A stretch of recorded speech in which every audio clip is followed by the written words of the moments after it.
तुम्हाला हे वाटतं का आमचे हे चुकले म्हणून?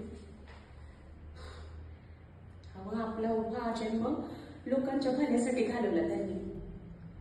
गावच्या विकासासाठी काही काय नाही केलं ते. मी मान्य, घर जावे म्हणून इथंच राहिले. कुणासाठी? माझ्या भावांना सांभाळण्यासाठी ना. पदरात काय पडलं त्यांच्या? ही आमची काल आलेली भाऊज आहे, त्याच मी घर जावे म्हणून हिनवाई. आणि आमचा भाऊ मग हिवायला आणि नुसता बुक बुक बुक करायला राहिला. एका शब्दाने मी तिला अडवलं नाही. अहो, अख्खा गावच्या शब्दाबाहेर नाही, त्याच मी उलट बोलायला लागली. हिची लायकी तरी आहे का? पण जाऊ दे, आपल्याच नानं खोटं म्हणल्यावर दुसऱ्याला तरी कशाला दोष द्यायचा म्हणा.